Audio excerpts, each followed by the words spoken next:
So, without further ado, we're really delighted to be hosting tonight's event, Dreaming in a Nightmare, in collaboration with Big Change and Murky Books.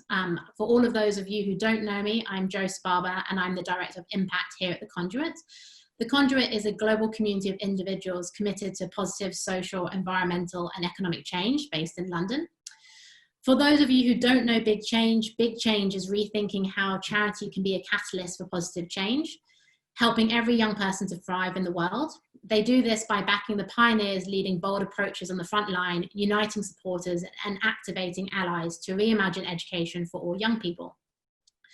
This event is also in collaboration with Murky Books. Murky Books is a pioneering and innovative book publishing imprint launched by Stormzy and Penguin Random House UK in 2018.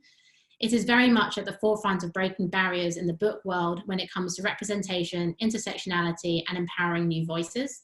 They are, of course, the publishers of Conduit founding member and Big Change advocate and supporter Jeremiah Emmanuel, whose book, Dreaming in a Nightmare, is why we are all here this evening. So welcome, everybody. Welcome to this night's event. As we get started, I will also post a link to buy the book. So I encourage you all to seize the moment and buy it off Waterstones straight away. And finally, before I kick off the event and we meet all of our wonderful speakers this evening, I would love to introduce our moderator, Althea Effinghill. It is her birthday today, so everyone, please give a round of applause from wherever you are calling in from, because she's dedicated her time and her evening to join us this evening, which shows dedication and commitment to both Jeremiah's book, but also the topics we'll be discussing. Althea has an incredible list of experiences and expertise and positions. So to name just a few, she is currently chair of Metropolitan Thames Valley Housing, and she is the chair of Ballet Black. She is also the non-executive director of Channel 4 and a non-executive director of University College London Hospitals. She was also previously Deputy Chief Executive at Arts Council London. So we are in great hands this evening for moderation of this event. So without further ado, it gives me great pleasure to hand over to you, Althea, to lead us through the event. Thank you so much. Thank you. So I have the pleasure. My first task is, in fact, introducing the rest of the panel. So first of all, Debbie Antwi. Debbie is Partnerships Officer and Youth Worker who grew up in South London. She currently works at Building Young Brixton, and she's in charge of the youth steering group and making sure that there's a focus on ensuring that the services are all youth-led. She's passionate about young people, and she's passionate about them having a voice. And also, Debbie, you've got 15 nephews and nieces, and I'm hoping that they don't all have a voice all at the same time. So next person I want to introduce, next panel member, is Carl Locko. Carl, a former gang leader turned activist, poet, public speaker, influencer, orator, adventurer, and personal advisor. And I've talked to him, just as charismatic in real life as you appear in Jeremiah's book, in fact. And then the man of the moment, Jeremiah Emmanuel, who of course wrote Dreaming in a Nightmare, Finding a Way Forward in a World That's Holding You Back. A youth activist, public speaker, entrepreneur, who started working in his local community when he was aged 4. And when I hand over to you, Jeremiah, to tell us a bit about yourself, you must tell us how you came to be working in the community aged 4. UK Youth Parliament member in 2011, later elected as a young mayor in London, awarded a British Empire Medal in 2017, all that and only 21 years old. So before I hand over to Jeremiah, I just wanted to, for 30 seconds, give a bit of a context, more of a context of this next session. 2020, what a terrible year it's been, unimaginably awful. Global pandemic, the televised murder of yet another black man by a racist police force. And perhaps the one glimmer of hope that we can have is that after George Floyd's murder, after the Black Lives Matter energy that followed it, maybe there might be a greater acceptance by a greater number of people of the existence of institutional and structural racism. It does actually exist, and maybe therefore a greater determination by society to do something about it. Let's hold on to that hope. And racism is a constant backdrop of your book, Jeremiah, but so is poverty, and social class and the inequality that follows from racism and from social class inequality. And it's interesting when you read through the book, when you all read through the book, to actually think about that interplay between racism and social class. Huge societal challenges, huge problems. But a theme that also runs through the book is that, and hopefully through this session, in fact, is that, okay, but in the meantime, how do we find a way through? So with that, Jeremiah, over to you. Give us a flavour of your life. Give us a flavour of your book. Thank you. Good afternoon, everyone. Good evening. Thank you, everyone, for being in attendance. I wanted to quickly share a massive thank you to the Conduit London, of which I'm a proud founding member. A massive thank you to the Big Change Charitable Trust, in which I'm a youth ambassador and, you know, one of the closest charities close to my heart. And a big thank you to Murky Books and Penguin Random House for putting all of this together. So the title of the book, Dreaming in a Nightmare. What does it mean to dream within a nightmare? And the idea for the book actually came in the Battleship building where the Big Change team works from. We were having lunch and we were discussing several different issues that were in the news at the time. And one of the issues we were discussing was stop and search. And I remember sort of sitting around the table with my amazing colleagues at the time because I had just started my year internship. And I was speaking about my experiences in terms of my interactions with the police growing up and interacting with them within my area. And I remember sort of saying the amount of times I had been stopped, which would have been about 10 to 15 times. And I was sharing my experience about interactions. And I remember sort of speaking to everyone and us discussing it. And, you know, the feedback I received from everyone was that it was wrong, you know, to be targeted, to constantly be picked on. And it was sort of at that moment, I had also realized a different instance in which I was 15 years old and I had received an award from the then Prime Minister David Cameron, and I was invited to 10 Downing Street. And within a couple of days later, I found myself in the back of a police van because I happened once again to fit a description. And to me, that was the norm because, you know, growing up, you know, me and my friends would even play games where we would walk on the side of the road. And if we saw a police van go past, we would count the amount of seconds it would take for them to turn around, to stop us, and to say their reasons why.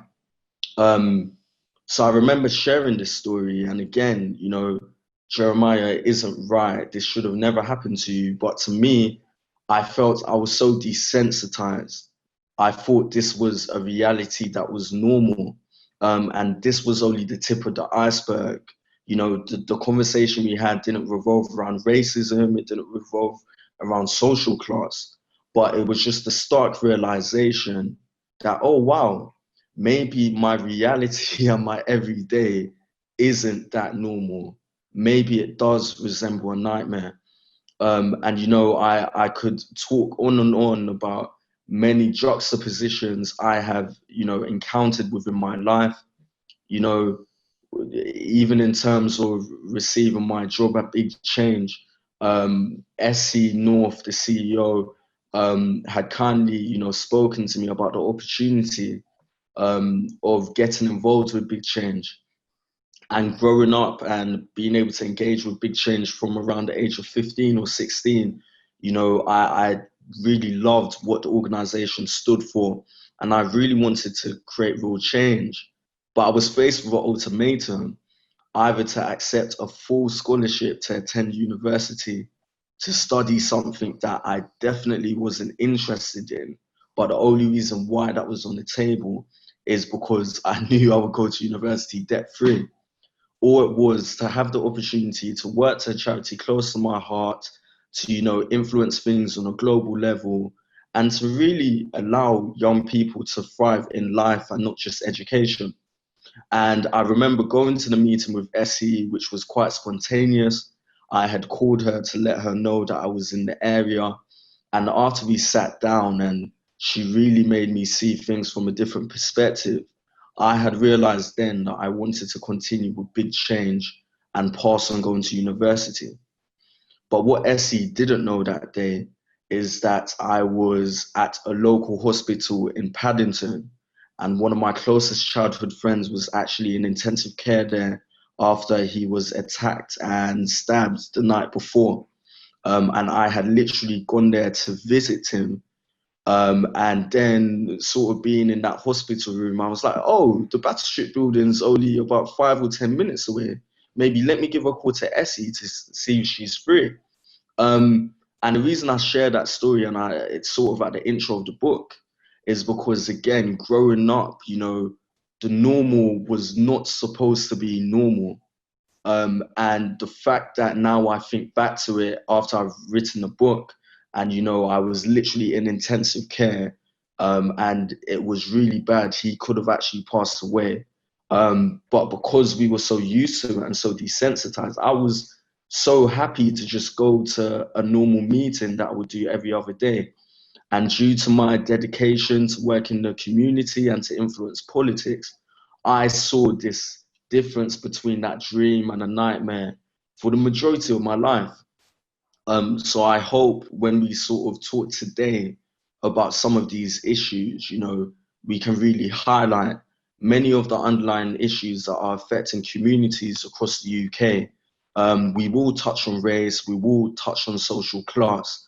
However, many of these issues are universal. And some of the issues that I faced growing up in London, I have friends who grew up in a completely different life in Middlesbrough who have similar experiences. So I hope we can take a lot from today. To answer your question quickly, Althea, about what I was doing at 4 years old, my family was involved in the Nelson Mandela School Foundation, and we were campaigning for a school to be built in Brixton in Nelson Mandela's name, a state-of-the-art school for the local community. And for about 6 years, my mother was directly involved in the campaign, and they had actually allowed us kids to get involved. So lobbying in Parliament, going to our local council meetings, I had the opportunity to write to my local MP, and I began to be known as Jeremiah, like the child campaigner. And there was this scene in which the Queen had come to open a new academy in an area very close to my home in Clapham. And it was a step in the right direction because many young people had to travel far distances to get a decent education. All the schools in Brixton were packed because we had so many young people that grew up in the area. And I remember standing on the side as the motorcade passed, and we were sort of protesting on the side, holding banners and stuff. And I remember the Queen sort of looking at us. I don't know if she was thinking, why are the kids protesting at the opening of a school? But that was one of my first experiences protesting. And then luckily in 2017, I became the youngest Black person in Britain to receive an honour from the Queen, which I'm very, very grateful for. And I made sure it was my duty moving forward to inspire as many young people as possible. Jeremiah, thank you. And you are inspiring. So let's talk first, if we might, about education, because there's quite a bit in your book about education, about the importance of schools.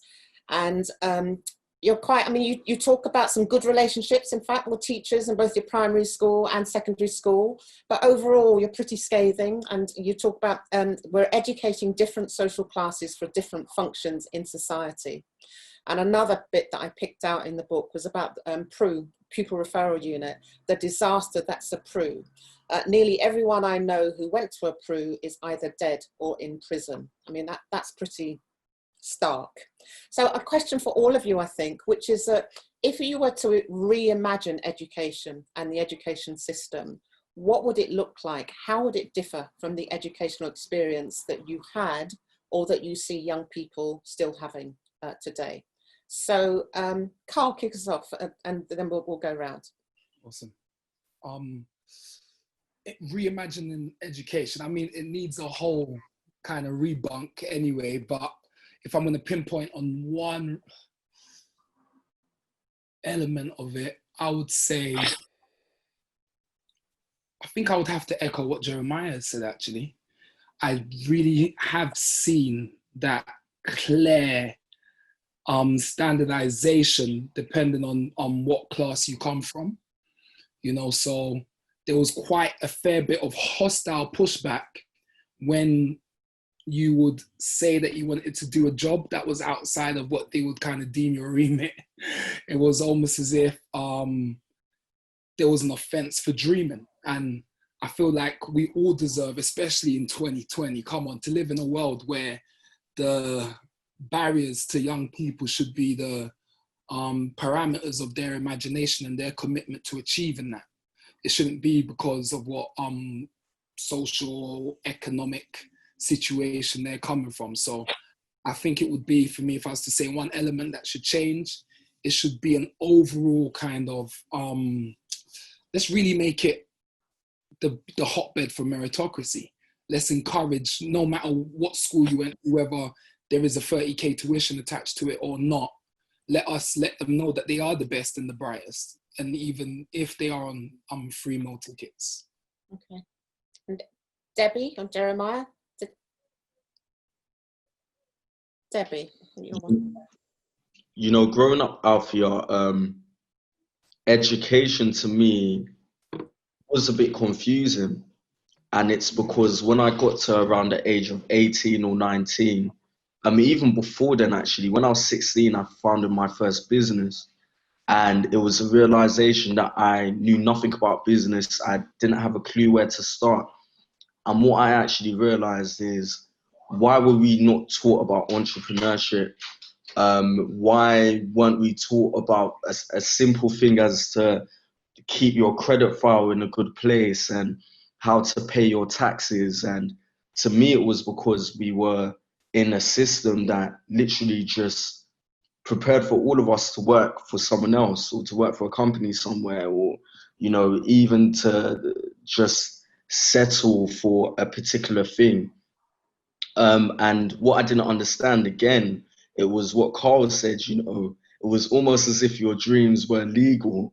You know, when I made a post on the Instagram yesterday about the release of the book, I remember actually saying to a teacher, I won't say their, call out their name, but I said to this particular teacher that I wanted to become an author. And within that conversation, the teacher had said to me, you know, don't be too over ambitious.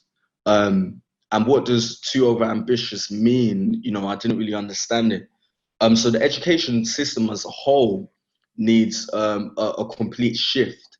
Not only because we have hardworking teachers who go above and beyond and who work double the hours that they're even supposed to work, you know, but on top of it, we need to have a curriculum that prepares young people for life.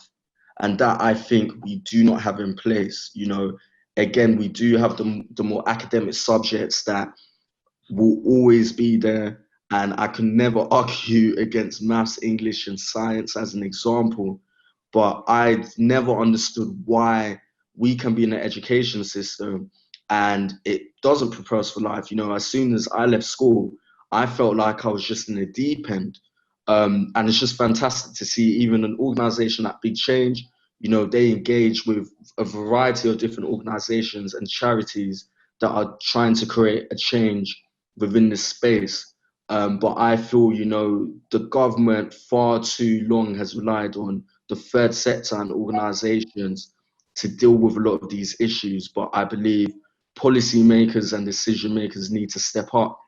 I think in relation to the second half, you know, growing up, literally every single person I knew who had gone to a pupil referral unit had ended up in prison at a certain point, or they're still in prison now, or they pass away due to youth violence. And I couldn't get my head around that correlation. You know, in the education chapter, I explore pupil referral units and what exactly they mean. You know, I feel within the education system, a lot of the time, when young people have behavioral problems, you know, the root causes are often overlooked. You know, I know many young people who were probably suffering from PTSD. You know, they had a lack of focus within class, and it wasn't because they just wanted to give the teacher a hard time. You know, growing up in poverty, being around violence constantly, it can definitely have a negative effect on someone's behavior. And the fact that mental health is even something that isn't looked at within schools, to me, is absolutely shocking. You know, when a young person gets in trouble, they're punished rather than rehabilitated. And I use the example of a school in South London, around the corner from where I grew up, called Dunraven, in which the head teacher implemented a zero exclusion policy. And rather than excluding the kids, which a lot of the time is based on league tables and looking good, you know, he kept the kids who would normally be excluded. He took them out of their usual learning environment. And rather than locking them down within isolation, something in which I have even experienced, you know, they found ways to rehabilitate them and support them. So they look but beyond just a young person misbehaving and directly into the root causes that lead up to that. So Debbie, does building Young Brixton, is that sort of dealing, do you find yourself with the kind of fallout from the local education system? Yeah, so one of our partners is Spiral Skills, and they work in schools, mainly with young people who are, I think, in year 10 and 11, who are about to be excluded. And with them, it's all about re-engaging them back in education.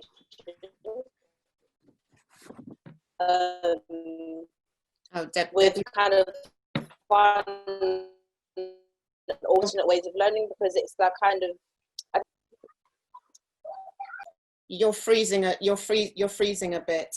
So while Debbie comes back to us, and I suppose I'm interested in what Debbie was about to say, which is about the sorts of projects and activities outside of school that can help, if you like, sort of compensate for some of what you're talking about.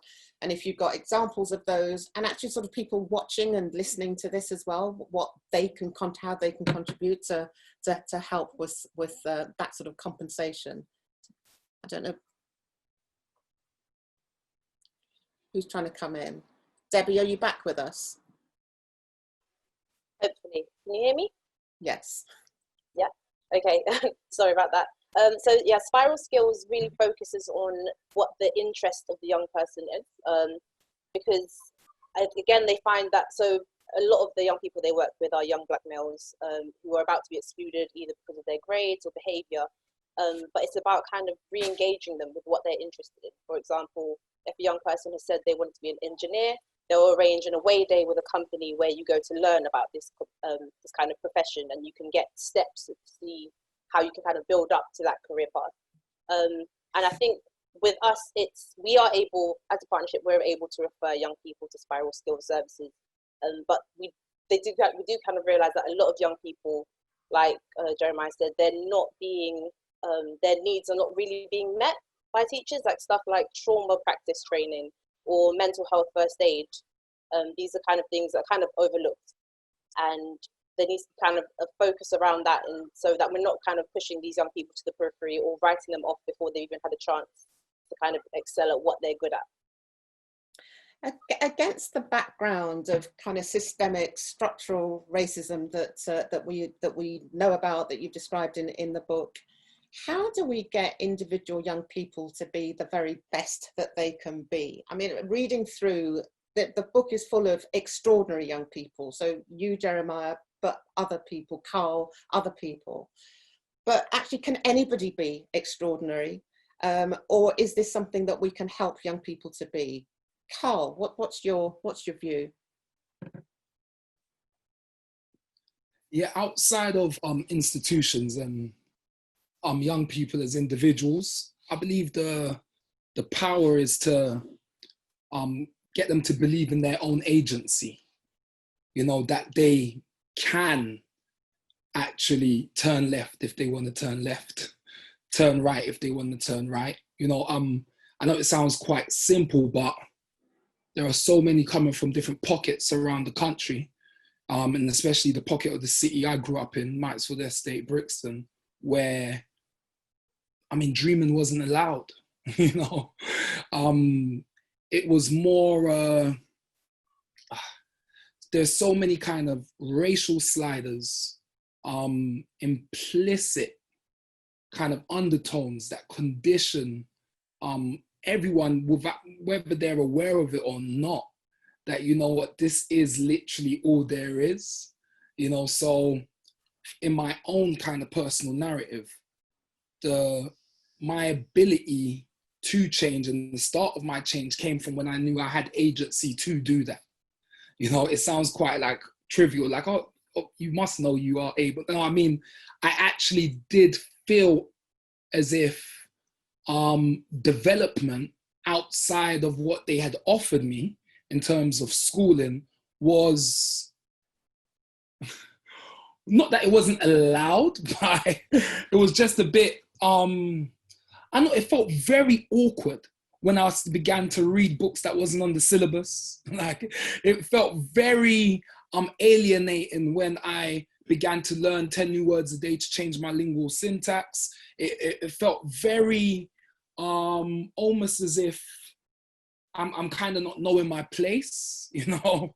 So for me, I feel as if we can give young people their self-belief, their awareness of their own agency, and then incubate them on their journeys, because I mean, I had so many awesome people plug into me. And I mean, the last was to plug into me financially. That wasn't the start of the change. You know, those that actually plugged into me initially had no money, you know, we're all in the kind of no money pocket together, you know. So, I mean, let them believe in their own agency and incubate them along the way. And Carl, does that belief, so taking your example or other people that you know, does that belief come from another person, an adult who kind of sits beside you? Does it come from an organization? Does it come from the education system, your family? Where does that trigger to have that sense of agency come from? Okay, so I think all of them. I mean, so for example, taking my own life as the case study, yeah? My mother and father believed in my ability. You know, I was awesome at regurgitating information. So if you told me a date or a sentence, I could tell you back what you told me a month later. And so there was a big kind of song and dance in my primary school. And I ended up doing my year 9 SATs in year 6. You know, so they kind of diagnosed me as an excellent student and all the rest of it. So I felt that power of agency from my school. And that was only because I was in a unique circumstance of doing my year 9 SATs in year 6. And even if you did your year 6 SATs in year 6, you should still be told that you are excellent and that you have, you know. But anyway, so then that was damaged along the way. And I would say by some teachers, by some groups, by some even family members. And I believe it was restored again through a charity group that incubated me at one point, and they really kind of drummed on my potential. And not just my potential because they knew of my, I don't know, my educational kind of CV, even though there wasn't much of one. It wasn't drawn from that. It was drawn purely on the fact that I'm alive. You know, I have a brain that can think and consider. You know, there's a plasticity to me, where it's not just fixed, and they honed in on the fact that you can add to where you're at, you know. And so I think to answer the question, it's intersectional. It can come from anywhere and everywhere. And actually, if you are dealing with a young person who is so impressionable, it should come from everywhere. It should be from home, but we know that that's a luxury.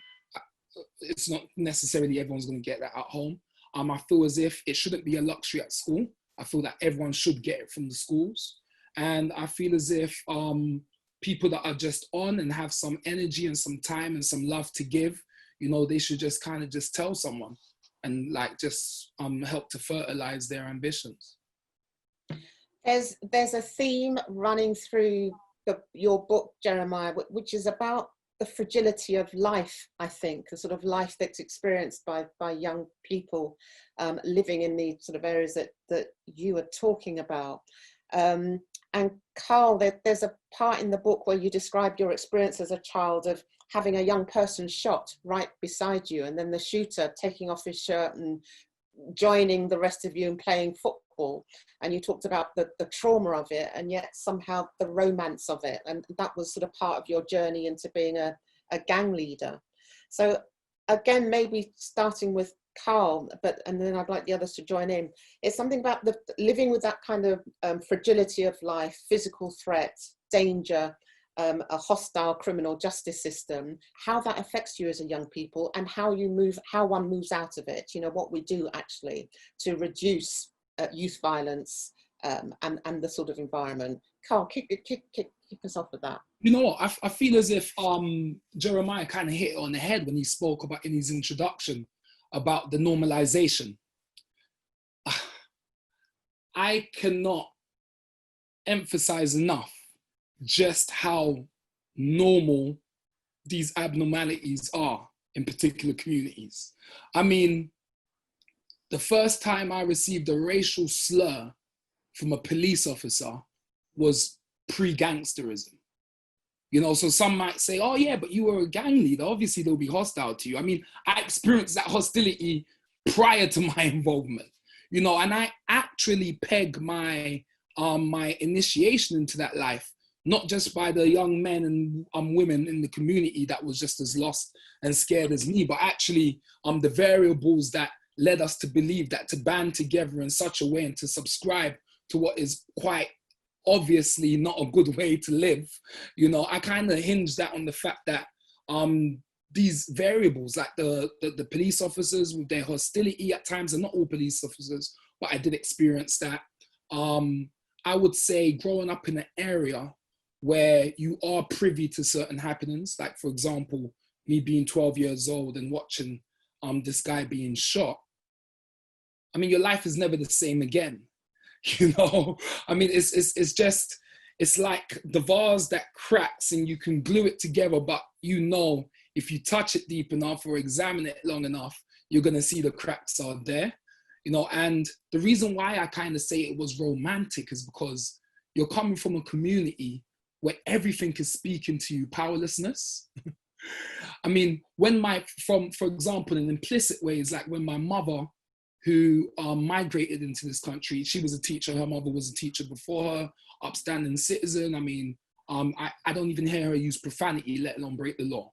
You know, whenever she would speak to someone on the phone that was indigenous from the UK, I would hear her put on her best, please don't kick me out, I have a passport voice, which spoke a level of just weakness. It was very timid, you know, it was very much so that, and you're getting those impressions. So then when you're seeing somebody utilize what we would call the commodity of gangsterism, the brutality, is you're actually seeing them donning an empowerment in a place where everyone's feeling powerless. And that was the romantic part, you know? So it's almost going back to what I'm talking about giving young people the agency and also allowing them to believe they have the agency.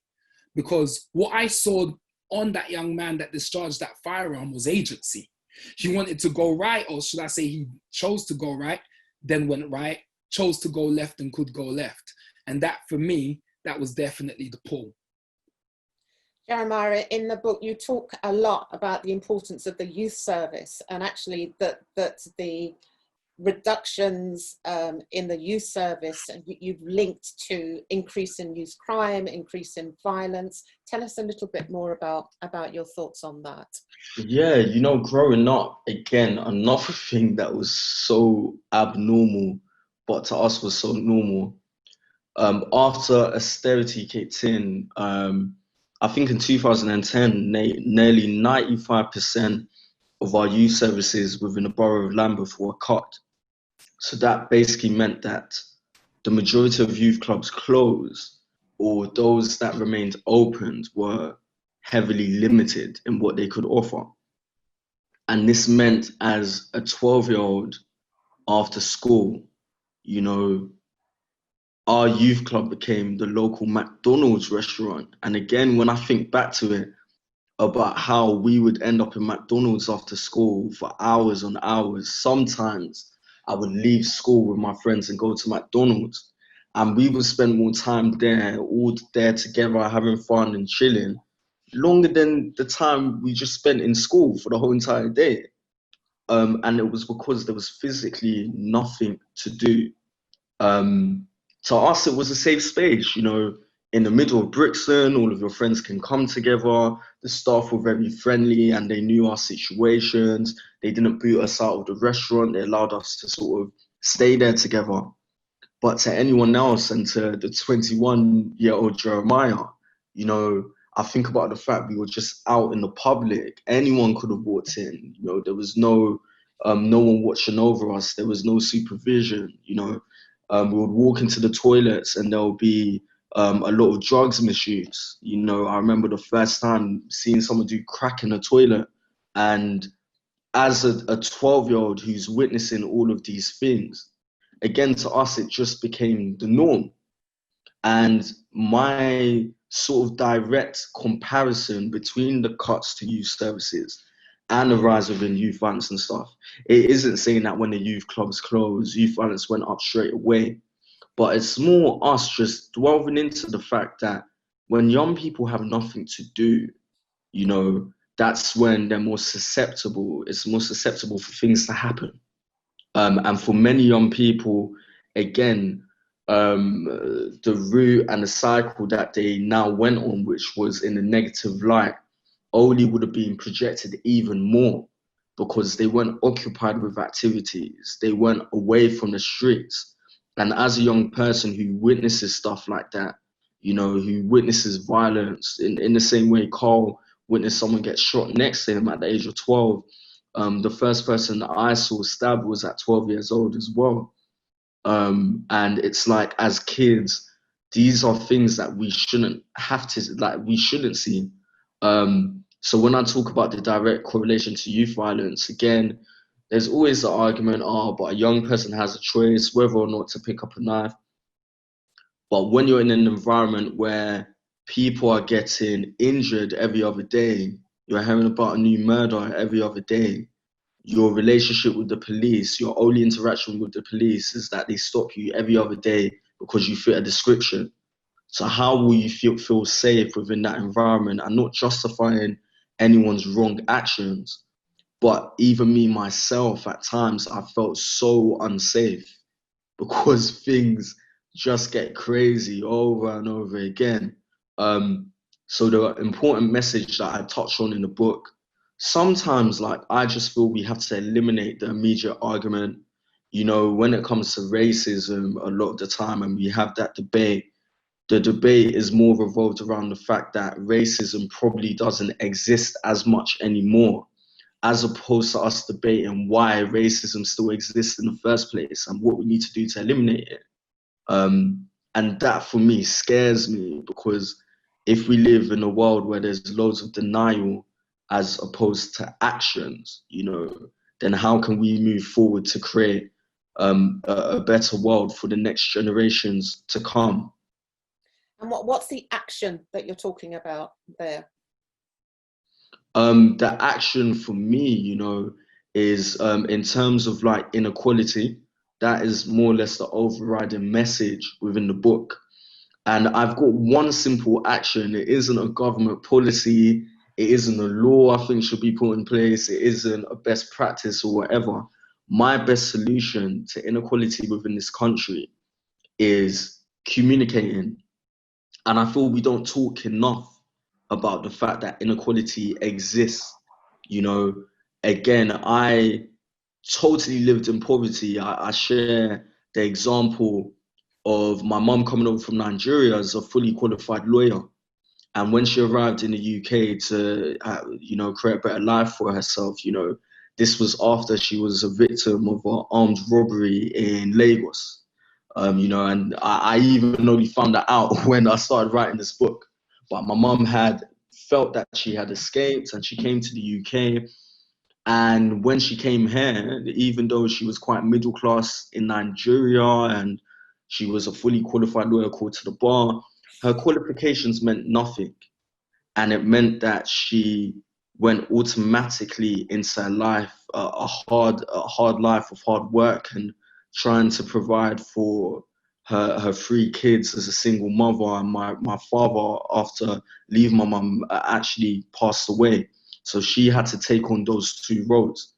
And within that life growing up, you know, again, to me, the normal was the normal. You know, for me, the basic normal was the fact that I would go to parents' evening with one parent, and some of my other friends would have one parent there as well. And those that had two parents, it was the fact that their parents had to get over sitting next to each other for half an hour to have a conversation with the teacher. You know, that wasn't normal to a lot of my other friends who grew up in a complete different space. They had both of the supports of their parents. You know, I even shared examples of how my mum would have to buy my school uniform about 3 sizes larger because she knew that it would probably have to last me 3 years. The amount of times we had to get new buttons and sew and stitch, like it was crazy. The amount of times I had holes in my school shoes, Imagine. and the only way to fix it was a staple gun from Design and Technology or super glue. And these are things that loads of young people up and down the country have to go through. So as you can imagine, if you're in that sort of environment, you know, the number one thing on your mind is survival. And that's why many young people from where I'm from actually went down a different path, because survival was quick money and quick money was illegal activity. And then on top of it, your dreams were illegal. So if your dreams are illegal, you're living in poverty, then why are you going to think about going through the school system, going to university and graduating, getting a graduate job, going down a certain career? You're not going to have any of those thoughts whatsoever. So Debbie, talk to me then about some of the solutions, some of the ways of addressing this. So perhaps coming from your experience in the work that you've been doing, that you do, how do we address, how do we intervene, how do we shape services so that they actually meet the needs of young people, and young Black people, young people? So Building Young Brixton is a partnership of 9 organisations. And for us, we're very big on partnership working because we know that not one service can offer everything that a young person needs. So there are a lot of referrals. So for example, if a young person has just entered the criminal justice system, one of our partners is called Venice, and they work with young people literally in the cells to get them on diversion plans with their families involved. If it means re-engaging them in work or in education, they have that one-to-one kind of constant support from somebody. We also offer coaching and mentoring. Again, because I think, as touched on by Carl and Jeremiah, it's really important to kind of encourage the dreams of the young person that you're working with. And I think a lot of people think that maybe youth services just, I mean, when there was the whole austerity happened and they cut a lot of services, and it was just like the kind of picture painted that all young people go there to like play table tennis or play pool, but there's so much more than that. You know, there's a chance for skills development. Speaking to some of our young people from ML Community Enterprise in Loughborough, they again mentioned that the reason why they think a lot of young people fall into criminal activity is because, like Jeremiah said, it's quick money. It's easy. If there's an opportunity to make money out there, even though it's illegal, it's quick, it's easy, go for it. So if you then provide skills to young people so that they can then learn how to make their own money, then you're taking away from that kind of pull, I guess, of criminal behavior. Like, for example, you could teach young men how to barber. You know, they can go out and cut other young people's hair. They just little skills that they can develop. And it's just, for us, again, it's really important to get the input of the young people. If you're trying to develop a program that you think is a great idea, but you haven't actually spoken to the young people that you're trying to help, then you don't know if you're ever going to meet their needs, if it's never going to be enough to kind of take them away or deter them from what they need. And again, I think a big thing is a public health approach, which Jeremiah touched on in the book. In Scotland, they took the public health approach where they kind of treated it as they would a contagious disease. It's affecting a whole lot of people. What do we need to do in every individual kind of department, whether that be education or health or, you know, so we basically need to tackle it as a public health approach so that we're all doing what we can to kind of help these young people. Okay. Yeah. There's a couple of questions, similar questions that I'm looking at from that have popped up from people watching, about schools and how schools can raise aspirations and encourage Black young people to believe in themselves. So, so we saw the recent U-turn by government on A-levels and GCSE results. One thing that was highlighted was the underestimation made by teachers with regards to the predicted grades of Black students. And I mean, this is a sort of an issue actually that we've seen before. Do we have examples of schools that get it right? How can schools do better? How can we get young Black people to actually believe in themselves and think that they can achieve? Maybe Debbie, I'll start with you. I think one key thing that our youth steering group actually has noticed is that they need relatable role models. I think a lot of time it's hard to look up to somebody if they're so different from what you've grown up around and what you're used to seeing. So I think it would be really important to bring in relatable role models. And also, one thing that Spiral Skills does is they use a kind of program where they allow other staff members, not just teachers, kind of look at their predicted grades. So they use a tool where they can also analyze the kind of development and how far the young people have come, because it's something, again, that they notice that that young Black students will be kind of undermarked or underpredicted for their grades. And Iman says, like, what do we mean by education? So how are we defining education? What's education for? Jeremiah? Education and school to me mean two different things. You know, education to me is knowledge and an insight into a number of different things. Whereas in terms of the school system, for me, it was studying a number of subjects. We would literally follow a textbook, and it was all about your memory when it came to exams. You know, how much can you remember from all that you've been taught? So I think there's definitely like a difference between the two. And I only came to realize this again whilst I came to write the book. So for me, it's how can schools become more educational, which is something that I feel not enough people talk about. Again, I mentioned a curriculum that prepares us for life.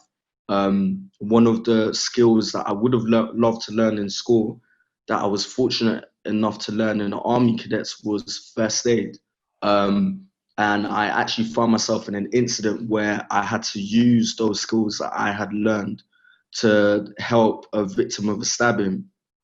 And it's these skills, even from that, just the financial literacy. You know, I know so many people my age now that have so many financial regrets because they can't take out credit, or they really want to save to a house, but their credit isn't good enough to take out a mortgage. And just having like the basic skills taught to us at a young age would have been way more worthwhile. Okay. Carl, a question for you from Patricia Hamzahi, who says, Carl, your message around how gangs can be seen as romantic was powerful, especially when Black youth do not see alternative strategies for self-determination. Are you able, or have you been able, to share your insights with any decision makers in authority? To share, yes, I have. Whether it's been implemented, that's another story. And I feel as if the decision makers, they have actually caught wind of what I'm saying, and what a lot of people are saying is to focus on reformation rather than incarceration. You know, so we know it is more cost effective to rehabilitate someone than to send them to prison. You know, it's cheaper, and in the long term, it reduces the rate of reoffending, which we know is ridiculous at the moment. Prisons in itself can be seen as a crime college, you know, where people that go into prison actually leave with an addiction that they didn't enter with. You know, so there is something very wrong over there. So in terms of sharing it with decision makers, yes, I've definitely been a broken record over the last few years saying that we do need to rehabilitate. We have a DRO at the moment, which is a drug referral order. so that if someone has been brought before the judge because maybe, let's say, for example, they have stolen a bike and the theft was purely to feed their habit, they wanted to sell it, the bike, so that they could get high, the judge has the power to either send them to prison or to rehabilitation. And I feel that that crossroads needs to be presented to young men and women that have grown up in environments with violence and so much criminality and gangsterism, because the reality is I wanted to go to prison from the age of 14. I mean, I wanted to link up with some Birmingham boys, you know, I wanted to link up with this, and prison was a place to do that. You know, it was a big networking event and I wanted to go to the networking event, you know, and that was to forward all of my street ambitions, you know, so it's definitely not a solution. So to answer the question, yes, I have shared, I definitely believe back then and still now that it is rooted in rehabilitation, and that if you do kind of treat it as a health issue, if you saw someone that had, I don't know, clinical depression, yeah, which a lot of these gang members do, this is what's not really, you know, you'd be like, we'll have a chorus of, you know, sympathy. But because of the stigma, you know, that is connected to gang members or those that are involved in that way of life, you know, we have demonized them. They're feral, you know, we've given them horns on their foreheads, you know, but it actually is heartbreaking. A lot of these young people have had acts of violence committed to them directly before they ever picked up a knife, you know, like Jeremiah articulated quite plainly earlier on. He felt very unsafe, and so did I. I didn't carry a knife to be cool. I didn't carry a knife I carried a knife because they cut me on my face when I was 14. And I thought, blimmin' heck, if I had a knife, maybe they wouldn't have cut me on my face, you know? So it was just quite simple. And I don't want to get too kind of, because I'm very passionate about that and get lost in that, but I would definitely say rehabilitation needs to be the focus, reformation, second chances needs to be, we need to try for second chances. These are potential assets that are currently liabilities because of certain things they've experienced. But I mean, there is hope. One of the things, I mean, you've emphasized, Debbie, and Jeremiah, you emphasized in the book, was the importance of youth engagement, the voice of the young person. And I mean, you've talked about what you did at age 4, but also Jeremiah, I mean, running sort of through your life, you've been involved in youth activism, but also politics as well. So I just want to talk a little bit about the political system, because, you know, we're talking, I mean, politicians, the political system, they make the decisions. How do we engage young people so that they can be more influential, so that they can make an impact? And how would we have to reimagine our political system so that it was more relevant? Maybe, Debbie, let me start with you, and then I'm going to come to Jeremiah. Debbie. So one of our partners, the Advocacy Academy, and they run social justice fellowship sessions for young people. So it's about getting young people who are angry about something. They don't use the word passionate, it's angry. It's what makes you angry. Is it inequality? Is it racism? Is it sexism? And then they teach these young people how to lead campaigns. So they have spoken at I think the House of Commons, they have spoken at our local council. They've run very successful campaigns in and around the Brixton area. So I think it's just about giving them the opportunity. With Advocacy Academy, I know they pitch to a lot of schools. They'll go in and speak to their young people in schools and assemblies to let them know that there's this opportunity. But I think what I really like is their kind of phrase, which is that the young people will not inherit this world, they will change it. And it's just about reminding young people that they have the power to actually change things. It may not seem like they can because, you know, for example, if you grow up in an area where you're seeing like a lot of crime, you're seeing a lot of poverty, it may not seem like you have that power to do it, but together, it's about coming together for the young people and showing them that they have a voice and that they can make a difference. And that we as adults can help them to do that, support them in whatever way you can.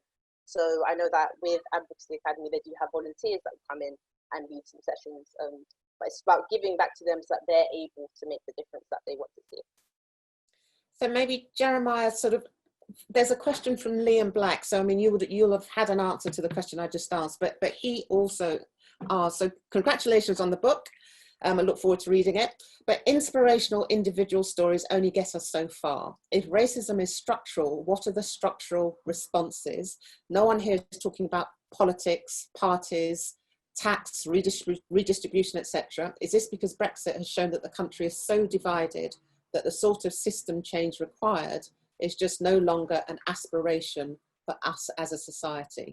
So again, something about politics, how we reimagine it, how we are, and how it can be more relevant. Yeah. All right. So the book itself, definitely my life story, but written in a way that uses my life story to draw on all of these different examples. You know, when I've spoken to a lot of people, I use the example of when we might be ill, we might feel a certain way, and we'll resort to going to Dr. Google to go and check our symptoms. So like I gave the example of, imagine just seeing a black dot on your right hand, and then you wake up in the morning thinking, oh, what's that? So you go on the internet and you search, what does a black dot on your right hand mean? And before you can even complete the sentence, you know, you can see suggested results from other people who have searched the exact same thing. And this book, to me, and the reason I use that analogy is because when I was going through many of the issues that affected me, I thought that I was alone. But this book is to really just show to the stark reality that there's thousands, if not hundreds of thousands of young people who are going through several issues. You know, racism is definitely an area that I touch on, but this whole book is not about racism. You know, I talk about my own personal experiences, but I have friends who are from the exact same social economic background, who are English, you know, they're not from where I'm from, and they've had to go through the exact same experiences.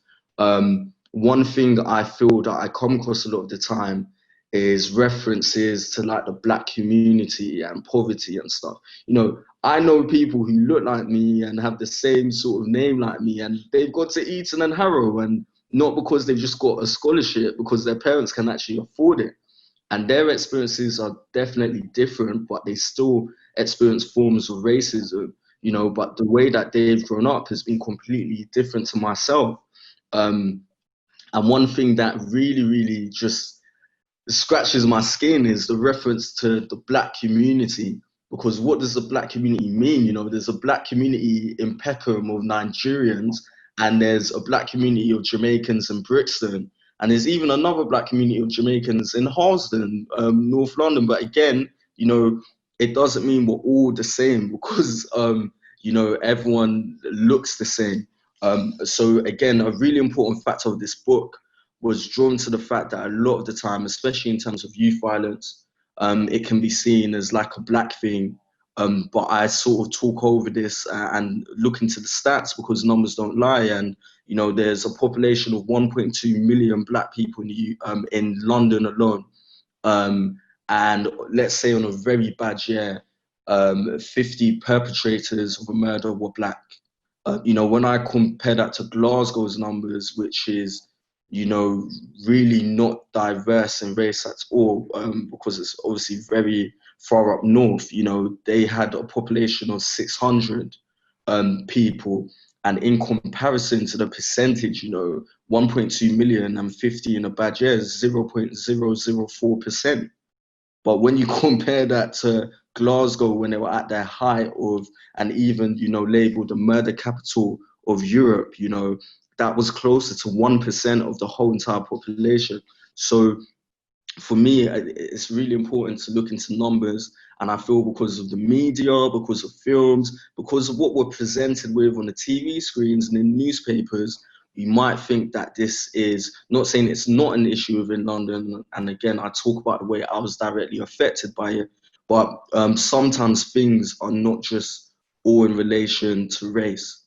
And this is why inequality for me to discuss has been super important. And again, I know it's about solutions. But we can talk about solutions like all day. You know, when we actually delve into politics, again, I'm quite apolitical because of all of the charitable work that I do. But some of the problems that we're facing now, we were facing 20 years ago, and there was a completely different government. So not justifying anything, because I feel all governments have a better job to do that have been in power. But again, I believe that it's definitely a community approach. It's definitely, you know, for the readers to stand up to some of these issues and to make a stand. You know, these are issues that are happening on our doorstep, and this for me was more of a way to give that information to people that probably wouldn't know a lot of these issues are happening. So I do talk about racism in a small part because it's my own personal experience. I would say the last remaining two things I'll quickly mention. Within this book, I talk about the fact that anyone could have their own nightmare. Anyone could be dreaming in a nightmare. I went to Senegal with a friend called Naxam Mimran. He runs an organization called To.org. And when we went over to Dakar, a bit of the group went to a rubbish dump, and there was a young mother who had a 6-month-old baby on her back, and she was upcycling waste, all of this waste from the West, and I even came across like a bottle from the UK, a factory in Yorkshire, and it was just devastating. But to this young mother, this was her reality. She didn't see this as a nightmare. You know, she had to provide for that 6-month-old on her back. And when I could compare that to my own life and my own reality, even though I've gone through all of these issues and been affected by different things, you know, to have a roof over my head, to have a free education and healthcare, even clean water, you know, these are things that people would dream of. And an alternative perspective, you know, I sat down with a really wealthy couple who are friends, and they shared the story of when they sat down with a friend over dinner, and they were discussing, well, their friend was discussing many issues that were happening within his life, things that were happening with family, and he sort of had this sort of breakdown where he was highlighting all of the things that they had owned and had, and sort of said, well, you have everything. Look what me and my family are going through. I'm on the brink of divorce. I have issues with my kids. And they turned around to him and said, look, you know, we've been trying for kids for a very long time, and almost in a way they would get rid of everything just to have the joy of raising kids. And when I heard that, the way it impacted me, that their reality could be seen as a complete dream, a complete dream. So this book, again, it isn't just to touch on my own personal story. Again, going back to that analogy, you know, when we all want to go to Dr. Google, people have searched it before. There's a question then, which has got a number of votes, which is one for maybe all of you. What is the one action that each audience member can take once this incredibly inspiring conversation ends? Carl, I want to start with you.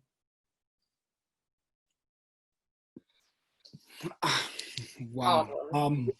You know what?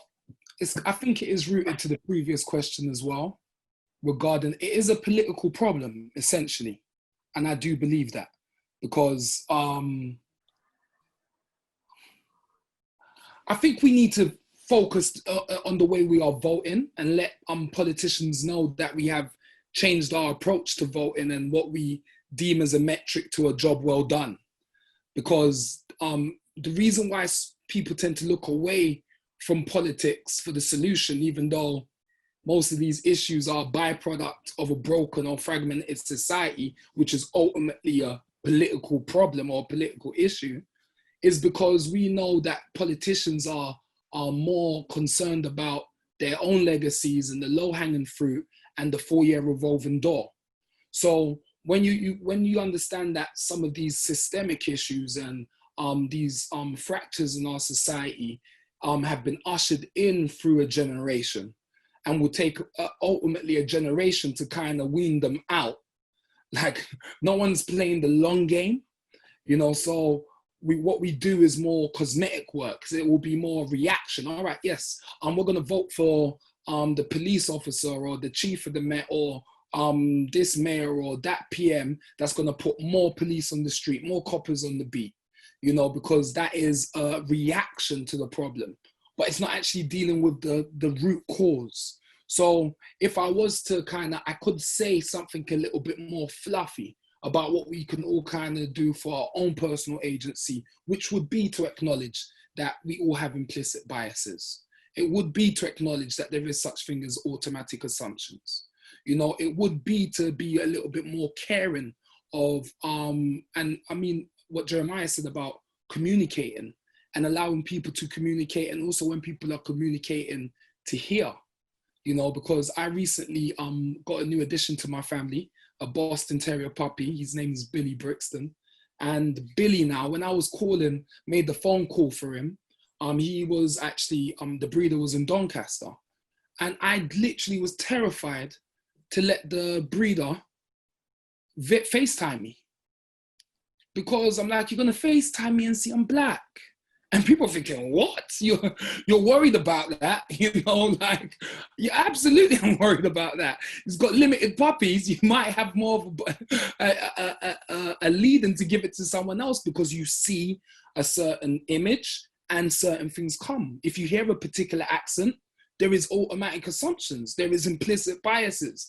You know, you take someone a little bit more serious that has these aesthetics than someone else that has these aesthetics. You know, that is just the way, the lay of the land.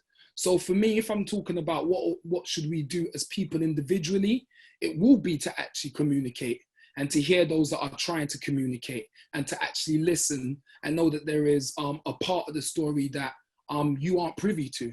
To the same way, until I went uptown, I thought that there was no problems uptown. I thought uptown, everyone was okay.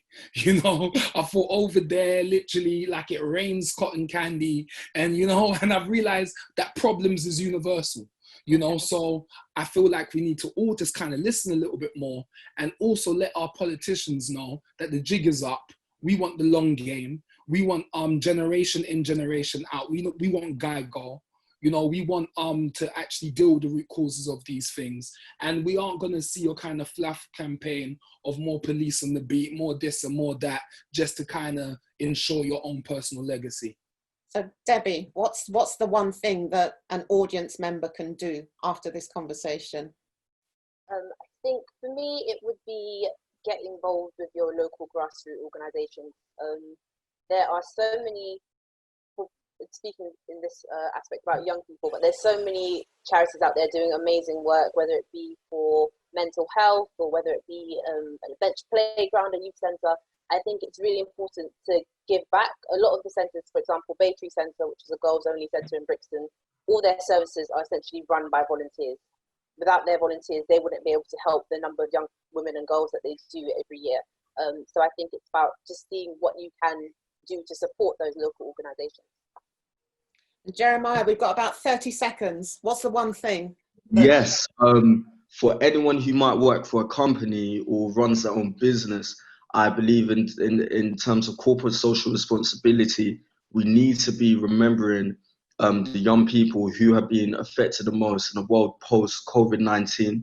You know, mentoring is something that I feel is very, very important. Again, the majority of my achievements would have never happened without mentors and people to guide me.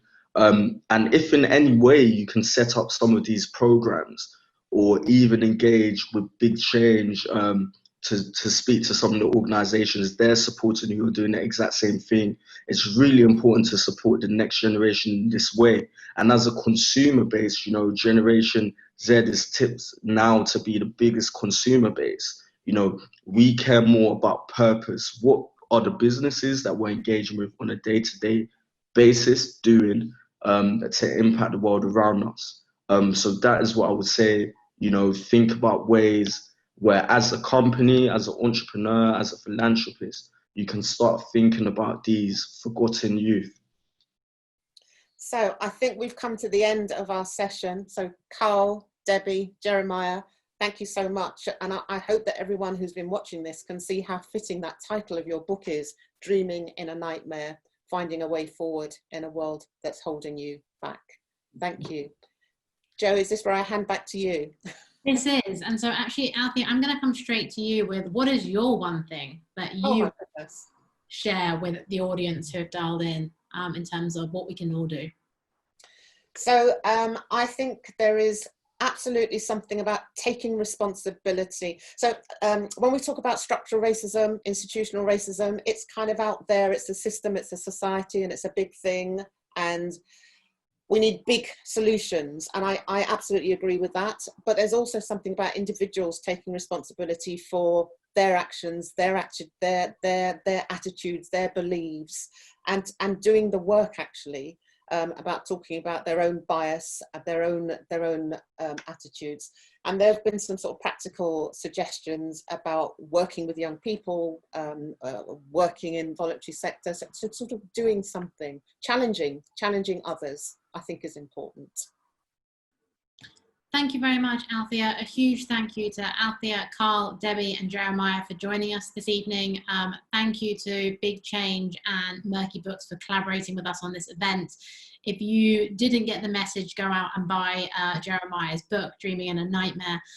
We will be following up next week with the recording of the video with a whole list of different resources of things that Debbie, Jeremiah, and Carl have mentioned so people can get involved, the links to the book, contact details, etc. So if you want to find more out about the kind of organizations Debbie mentioned in terms of kind of Advocacy Academy, Building Young Bricks, and etc., don't worry, we're going to be sending that to you alongside the recording as well. So thank you everyone for joining us. Hope you had a great time listening to the event. I've been bombarded in my email box with everyone commenting on how great this conversation has been. So thank you very much to everybody. And we hope to see you all very soon. Thank you. Thank you.